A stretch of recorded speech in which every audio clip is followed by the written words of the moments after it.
ಎಲ್ರಿಗೂ ನಮಸ್ಕಾರ ರೀ. ನಾನಿವತ್ತು ರೋಸ್ ಯೂಸ್ ಮಾಡಿ 2 ಥರ ಟೀ ಮಾಡೋದು ಹೆಂಗಂತ ತೋರಿಸ್ಕೊಡ್ತೀನಿ. ನೋಡೋಣ ಬರ್ರಿ ಹೆಂಗಂತ ಹೇಳಿ. ಅದಕ್ಕಿಂತ ಮೊದಲು ನೋಡ್ರಿ, ಇದು ನಮ್ಮ ಮನೆ ಹತ್ತಿರ ಬೆಳೆದಿರುವಂಥ ಗಿಡನ. ಇದ್ರೊಳಗಿಂದನ ಹೂ ತೊಗೊಂಡು ನಾನು ಇವತ್ತು ರೋಸ್ ಟೀ 2 ಥರ ಹೆಂಗೆ ಮಾಡೋದಂತ ತೋರಿಸ್ತೀನಿ ರೀ.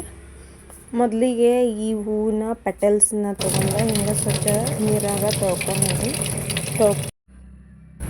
ಇವಾಗ ನೋಡ್ರಿ, ಒಂದು ಬೊಗನ್ಯಾಗ ಸ್ವಲ್ಪ ನೀರು ಹಾಕ್ಕೊಂಡು ಅದಕ್ಕೆ ರೋಸ್ ಪೆಟಲ್ಸ್ ಹಾಕ್ಕೋಬೇಕು, ಸ್ವಚ್ಛಂಗೆ ತೊಳೆದಿದ್ದು. ಆಮೇಲೆ ಅದನ್ನು ಭಾಳೊತ್ತಕ ಕುದಿಯಾಕೆ ಬಿಡಬೇಕು. ಅದರದ್ದು ನೋಡ್ರಿ ಎಲ್ಲ ರೋಸ್ದೆಲ್ಲ ಹೆಂಗೆ ಫ್ಲೇವರ್ ಬಿಟ್ಟಿತ್ತಲ್ಲ, ಕಲರ್ ಚೇಂಜ್ ಆಗಿತ್ತದ. ಅವು ರೋಸ್ ಪೆಟಲ್ದು ಕಲರ್ ಚೇಂಜ್ ಆಗೈತಿ. ಆಮೇಲೆ ಅದಕ್ಕೆ ನಾನು ಚಹಾ ಪುಡಿ ಹಾಕ್ಕೊಂಡೆ, ಮತ್ತು ನನಗೆ ಬೆಲ್ಲ ಇಷ್ಟ ರೀ, ಹೀಗಾಗಿ ಬೆಲ್ಲ ಹಾಕ್ಕೊಂಡೆ. ನೀವು ಸಕ್ಕರೆ ಬೇಕಾದರೂ ಹಾಕ್ಕೋಬೋದ್ರಿ. ನಾನು ಇಲ್ಲೇ ಆರ್ಗ್ಯಾನಿಕ್ ಬೆಲ್ಲ ಯೂಸ್ ಮಾಡೀನಿ. ಆಮೇಲೆ ಇದು ಚಹಾ ಪುಡಿ ರೋಸ್ದ ಪೆಟಲ್ಸ್ ಎಲ್ಲ ಬೆಲ್ಲ ಎಲ್ಲ ಕುದ್ಮ್ಯಾಗ ಸ್ವಲ್ಪ ಹಾಲು ಹಾಕ್ಕೋಬೇಕು. ಹಾಲು ಭಾಳೊತ್ತಕ ಕುದಿಸ್ಬೇಕ್ರಿ, ಯಾಕಂದ್ರೆ ಹಾಲಿಂದ ಸ್ಮೆಲ್ ಅದೆಲ್ಲ ಹೋಗಬೇಕಲ್ಲ. ಹಾಲಿಂದ ಸ್ಮೆಲ್ ಹೋಗೋವರೆಗೂ ಕುದಿಸ್ಕೊರಿ. ಆಮೇಲೆ ಇದ್ರದ್ದು ಬೆನಿಫಿಟ್ಸ್ ಏನಪ್ಪ ಅಂತಂದ್ರೆ ಟಿಪ್ಸ್ ಹೇಳ್ತೇನೆ ನೋಡ್ರಿ. ರೋಸ್ ಟೀದ ಬೆನಿಫಿಟ್ಸ್ ಏನಂದರೆ, ಇದನ್ನು ಕುಡಿಯೋದ್ರಿಂದ ನಮ್ದು ಇಮ್ಯುನಿಟಿ ಬೂಸ್ಟ್ ಆಗ್ತೈತಿ. 2ನೇ ಟಿಪ್ ಏನಂದ್ರೆ, ಇದು ನಮ್ದು ಸ್ಕಿನ್ ಆಮೇಲೆ ಹೇರ್ ಫಾಲ್ ಕಂಟ್ರೋಲ್ ಮಾಡ್ತೈತಿ ರೀ. ಸ್ಕಿನ್ನಿಗೆ ಭಾಳ ಒಳ್ಳೇದಿದ್ದು, ಸ್ಕಿನ್ನ ಗ್ಲೋ ಆಗ್ತೈತಿ ಮತ್ತು ಹೇರ್ ಫಾಲ್ನು ಕಂಟ್ರೋಲ್ ಮಾಡ್ತೈತಿ. 2ನೇ ಟೀ ಏನು ತೋರಿಸ್ತೀನಲ್ರಿ, ಹಾಲು ಮತ್ತು ಚಹಾ ಪುಡಿ ಇಲ್ಲಾರ್ದ, ಅದನ್ನು ನಾವು ಡೈಲಿ ಬೆಳಿಗ್ಗೆ ಖಾಲಿ ಹೊಟ್ಟೆಲೇ ಕುಡಿಬೋದ್ರಿ. ಇವಾಗ ಇದು 1ನೇ ಟೀ ರೀ. ಇನ್ನು 2ನೇ ಟೀ ಹೆಂಗೆ ಮಾಡೋದು ಅಂತ ಹೇಳಿ ತೋರಿಸ್ತೇನೆ ಬರ್ರಿ, ನೋಡೋಣ.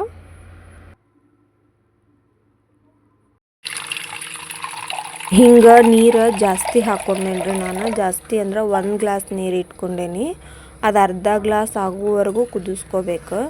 ಹಿಂಗೆ ಇದು ರೋಸ್ ಪೆಟಲ್ಸ್ ಸ್ವಚ್ಛಾಗ ತೊಳೆದಿದ್ದು ರೋಸ್ ಪೆಟಲ್ಸ್ ಇದಕ್ಕೆ ಹಾಕ್ಕೊಂಡೇನಿ ನೋಡ್ರಿ. 1 ಗ್ಲಾಸ್ ನೀರಿಗೆ ಒಂದು 10-15 ರೋಸ್ ಪೆಟಲ್ಸ್ ಹಾಕ್ಕೊಂಡೇನಿ. ಯಾಕಂದ್ರೆ ನಾವು ಇದಕ್ಕೆ ಹಾಲು ಅಥವಾ ಚಹಾ ಪುಡಿ ಬೆಲ್ಲ ಹಾಕಾಕತ್ತಿಲ್ಲ. ನಾ ಈಗ ಇದಕ್ಕೆ ಇಷ್ಟ ಹಾಕಿ ಮಾಡಾಕತ್ತೀನಿ. ಹಿಂಗೆ ಎಲ್ಲ ನೋಡ್ರಿ ಎಷ್ಟು ಚಂದ ಕಾಣತೈತಿಲ್ಲ. ಹಿಂಗೆ ಭಾಳೊತ್ತಕ ನೀರಾಗ ಕುದಿಸ್ಕೋಬೇಕು. ಹಿಂಗೆ ಕುದಿಸ್ಕೊಂಡ್ರೆ ಅದ್ರ ಒಳಗಿಂದೆಲ್ಲ ಫ್ಲೇವರ ಬಿಡ್ತೈತಿ. ಆಮೇಲೆ ಅದ್ರ ಕಲರು ಬಿಡ್ತೈತಿ. ನೋಡ್ರಿ, ನೀರಿನ ಕಲರ ಚೇಂಜ್ ಆಗೈತಲ್ಲ. ಹಿಂಗಿದೆಲ್ಲ ಚೇಂಜ್ ಆಗೋವರೆಗೂ ಭಾಳೊತ್ತಕ, ಅಂದ್ರೆ 1 ಗ್ಲಾಸ್ ನೀರು ಇದ್ದಿದ್ದು ಅರ್ಧ ಗ್ಲಾಸ್ ಆಗೋವರೆಗೂ ಕುದಿಸ್ಕೊಂಡೇನ್ರಿ ನಾನು. ಕುದಿಸ್ಕೊಂಡು ಇದನ್ನು ಸೋಸ್ಕೊಂಡೀನಿ. ಇದನ್ನು ಸೋಸ್ಕೊಂಡ್ಮ್ಯಾಗ ನಾ ಇದಕ್ಕೆ ಸ್ವಲ್ಪ ಶುಗರ್ ಆ್ಯಡ್ ಮಾಡೇನ್ರಿ. ನಿಮಗೆ ಬೇಕಾದ್ರೆ ನೀವು ಹನಿನೂ ಆ್ಯಡ್ ಮಾಡ್ಕೋಬೋದು. ಒಂಚೂರು ಬೆಲ್ಲ ಬೇಕಾದರೂ ಆ್ಯಡ್ ಮಾಡ್ಕೋಬೋದು. ಕುಡಿಯೋಕೆ ಆಗೋದೇ ಇಲ್ಲ ನಾವ್ರ. ಹಂಗೆ ಕುಡಿದ್ರಂತೂ ಭಾಳ ಬೆಟ್ರ್ ಇದೆ. ಶುಗರ್ಕಿಂತನೂ ಬೆಲ್ಲ ಅಥವಾ ಹನಿ ಜೊತೆ ತೊಗೊಂಡ್ರೆ ಭಾಳ ಬೆಟ್ರ. ನಾವು ಒಂಚೂರು ಅಂದ್ರೆ ಶುಗರ್ ಆ್ಯಡ್ ಮಾಡ್ಕೊಂಡೀನಿ. ಇವೆರಡು ಥರ ಟೀ ತೋರಿಸ್ತೀನಿ ನೋಡ್ರಿ. 1ನೇದು ಹಾಲು ಹಾಕಿದ್ದ ರೋಸ್ ಟೀ, 2ನೇದು ನಾರ್ಮಲ್ ಟೀದು.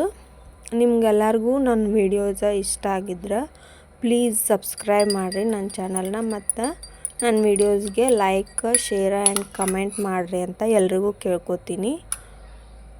ಸರ್ವೇ ಜನ ಸುಖಿನೋ ಭವಂತು. ಧನ್ಯವಾದಗಳು ಎಲ್ರಿಗೂ.